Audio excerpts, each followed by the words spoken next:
This is question number 22 जो कि class 11th NCERT chemical bonding से लिया गया है।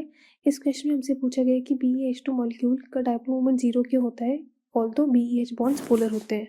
तो BeH का अगर हम स्ट्रक्चर बनाएं तो हमें पता है BeH बॉन्ड्स पोलर तो होते ही हैं क्योंकि Be और H की इलेक्ट्रोनेगेटिविटी वैल्यूज में डिफरेंस होता है। तो BeH2 का अगर हम स्ट्रक्चर देखें तो उसके स्ट्रक्चर में क्या होता है, टोटल नंबर ऑफ इलेक्ट्रॉन्स हमें काउंट करने पड़ेंगे पहले। तो बेरिलियम के पास होते हैं 2 इलेक्ट्रॉन्स और हाइड्रोजन के पास होते हैं 2 इलेक्ट्रॉन्स। तो टोटल नंबर ऑफ इलेक्ट्रॉन्स हमारे पास कितने हो गए, 4। तो अब अगर हम इसका स्ट्रक्चर बनाएं BeH2 का, तो ये हमारे पास आता है, Be हो गया हमारा सेंट्रल एटम, क्योंकि जो एटम कम लेस नंबर में होता है उसी को हम सेंट्रल एटम लेते हैं। तो ये एक बॉन्ड हमारा बन गया यहाँ पे हाइड्रोजन के साथ, ये एक बॉन्ड हमारा बन गया यहाँ पे एक हाइड्रोजन के साथ। तो हम देख सकते हैं कि हमारे चारों इलेक्ट्रॉन्स यूज़ हो चुके हैं इस स्ट्रक्चर में। तो चारों हमारे इलेक्ट्रॉन्स यूज़ हो चुके हैं, इसका मतलब बी के पास कोई लोन पेयर नहीं है। अब इसका हाइब्रिडाइजेशन क्या होगा, अगर हम इसका हाइब्रिडाइजेशन देखें तो इसका हाइब्रिडाइजेशन होगा sp, जो कि होता है लीनियर।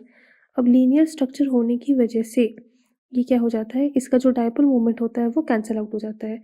तो बी और एच में जो भी इसका है, इसका जो डायपोल मोमेंट होगा इधर एच की डायरेक्शन में होगा और इसका डायपोल मोमेंट भी किधर होगा, एच की डायरेक्शन में होगा।